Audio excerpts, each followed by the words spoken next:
It was neither a scientist nor a scholar, but a soldier who made the most important discovery of all. In mid-July 1799, as the long siege wore on, the French continued bolstering their defenses. Situated along the Nile as it enters the Mediterranean Sea is a town called Rosetta. In order to rebuild the town's old Arabic fort, men under the command of Lieutenant Pierre Bouchard started to reconstruct the walls. Arabs commonly took material from ancient temples and used them in their own buildings. Unnoticed in these walls, buried since the time of the pharaohs, was a large stone tablet. While the soldiers tore down the fort's walls, the tablet was stumbled upon. Immediately, the soldiers noticed something strange and potentially valuable. Carved on this dusty stone were three types of writing: Greek, a common Egyptian script called demonic, and hieroglyphs.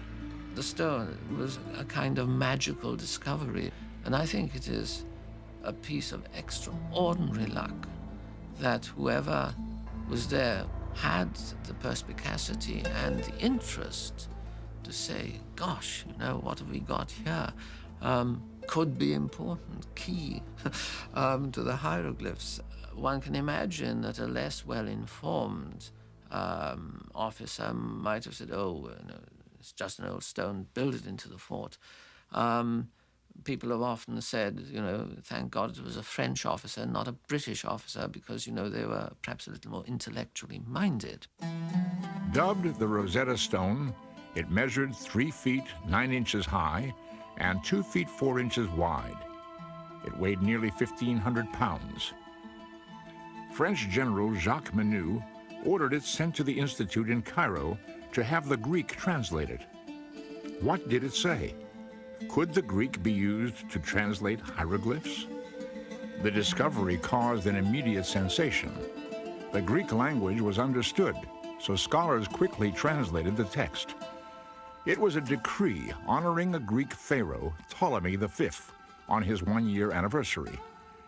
In exchange for services rendered by him benefiting Egypt, plaques were to be placed in temples throughout the land. It was known the Greeks had ruled Egypt from 300 BC until the decades before Christ.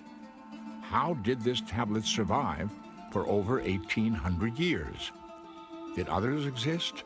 The actual wording seemed unimportant until the last line was read. This decree shall be inscribed on a stela of hard stone in sacred and native and Greek characters. All 3 scripts said the same thing. The news spread quickly back to Europe. This stone offers great interest for the study of hieroglyphic characters. Perhaps it will even give us the key at last. Courrier de l'Égypte, August 1799. The Rosetta Stone would not stay in French hands long. The British siege was soon to tighten, forcing the French to surrender. How did a French general try to hide the stone and prevent the British from taking possession? During negotiations, English military officers demanded the stone. Did they believe that translated hieroglyphs would reveal military secrets? Would this stone be the voice to end ancient Egypt's long silence?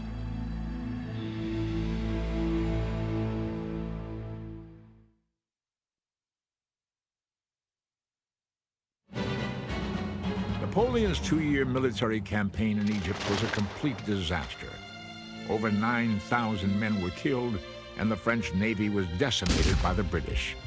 Those who remained were now trapped in Egypt, isolated by a British naval siege along the Mediterranean coast. However, both scientifically and culturally, the Egyptian expedition was of great and long-lasting importance. This was the birth of modern archaeology, man's search for his own past, and with the discovery of the Rosetta Stone, it seemed as if the great secrets of Egypt would be finally revealed. The door was now poised to be opened onto this long, silent land of magic and mystery. The looming deciphering of the hieroglyphs was keenly watched by both the French and English military. French officers in Egypt knew firsthand the power and glory of the ancient Egyptians. The indisputable evidence was before their eyes. The pyramids and temples were obviously built by a great and advanced civilization. If the Rosetta Stone could be used to translate their language, might Egypt's former glory be resurrected and become that of France? How quickly could the French decipher the stone and thus read the hieroglyphs? Would the code be cracked before the British forced their surrender? Under military orders, scholars at the Institute raced to complete the deciphering. The Rosetta Stone had 3 texts written on it, each in a different script. Reading top to bottom, they were hieroglyphs, demonic, and Greek. The Greek section told of the tablet having the same information written in all 3. While Greek was easily understood, several obstacles stood in the way of using it to translate the 2 Egyptian scripts.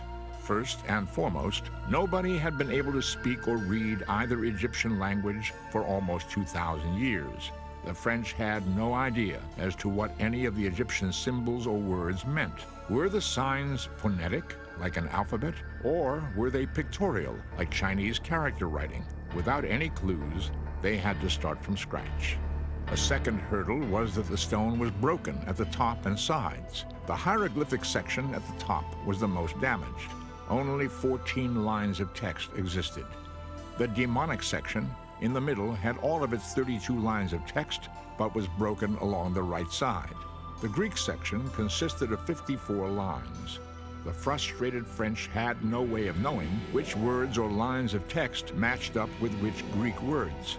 As it turned out, time was not on their side. In August 1801, 2 years after the discovery of the Rosetta Stone, the English ended their siege, attacking and forcing the French to surrender Egypt. As part of the withdrawal agreement, French military officers were allowed to keep all their personal possessions, but the Institute in Cairo had to hand over all of their discoveries. The academics were furious. What right did the British military officers have to abscond with the legacy of the past? Egypt belonged to mankind. What would become of these priceless treasures? When the British got the French to surrender at Alexandria, the Rosetta Stone was already famous, although I think it was more famous in France than it was in Britain. But it was certainly regarded as one of the spoils of war, and it was regarded as one of the fruits of the British victory. The French were distinctly reluctant to let the stone out of their hands and hid it away, trying to pretend they hadn't got it. You are taking from us our collections, our drawings, our copies of hieroglyphs. But who will give you the key to all that? Without us, this material is a dead language that neither you nor your scientists can understand. Sooner than permit this vandalous spoliation, we will destroy our property. We will scatter it amid the sands and throw it into the sea. If it is celebrity you are aiming for, very well. You can count on the long memory of history. You too will have burnt a library in Alexandria. Member of the French Institute in Cairo, 1801. General Jacques Menu, now in command after Napoleon's flight back to France, attempted to keep the Rosetta Stone in French hands. After failing in an attempt to smuggle the stone out of Egypt by ship, Menu had it wrapped in cloth and hidden among his private possessions. If confronted, Menu would claim it was his personal property and thus exempt from forfeiture.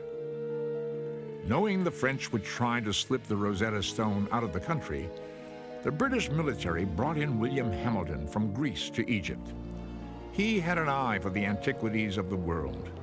While in Greece, he was instrumental in acquiring the Elgin marbles from the Parthenon in Athens. The British knew he would not leave Egypt without more treasures for the king. Hamilton and the British military suspected Menu of hiding the stone. When confronted at his home in Alexandria, Menu protested vigorously his right to keep the stone, but the British officers were insistent. At the point of a gun, Menu agreed the French were on the losing end of this battle.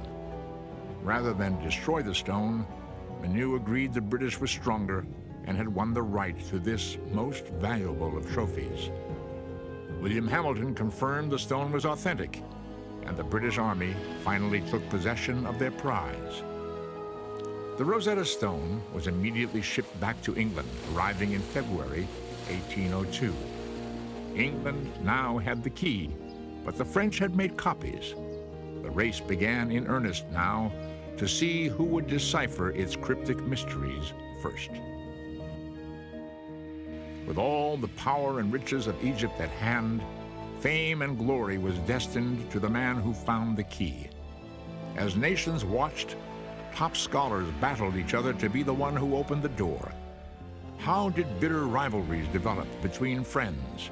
Who were the men who tried and failed to crack the code? Would the Rosetta Stone ever reveal its answers? While ancient Egypt was being rediscovered by the French and English, significant events were unfolding in other parts of the world.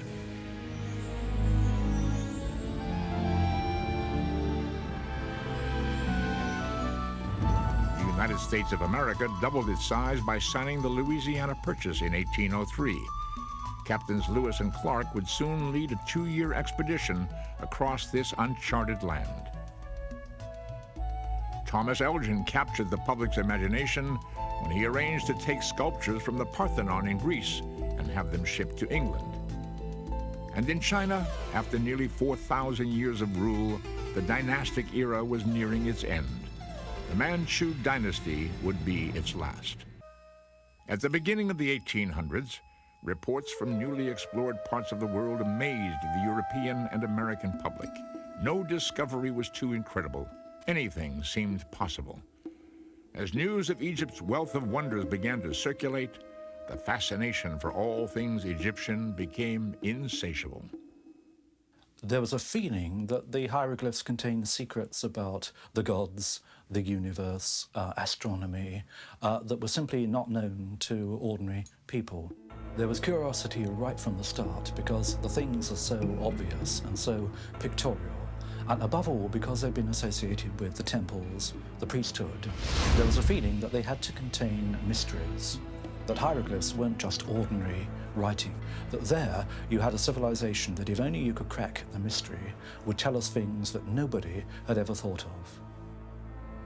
And now, with the key to the Egyptian language in hand, all eyes turned towards the decoding of the Rosetta Stone. After arriving in London in 1802, copies of the Rosetta Stone's text began to spread to universities throughout Europe. The deciphering race was beginning to develop into the world's greatest detective mystery. Its answers were destined to change our views on religion, science, and history. How would our beliefs in the Bible be affected? What magical medicines and technologies were going to be discovered? How did such an advanced civilization perish? As language specialists first began to study the relationship between the three scripts, no clear pattern was evident. The broken stone seemed to prevent any ability to match words and sentences. Not one hieroglyphic word or phrase could be positively identified. How was this seemingly impossible task going to be accomplished? What should their first steps be? Desperate for any clues, scholars dug into the past for help. The earliest account of the Egyptian language is a Greek book written by Horapollo. Said to be an Egyptian priest, he wrote extensively on the usage and meaning of the hieroglyphs. His 5th century BC book, Hieroglyphica, became the cornerstone of future beliefs. Horapollo wrote of 189 different hieroglyphic signs. With each one, he detailed their description and mythological meaning. While he discussed specifics on individual signs, Horapollo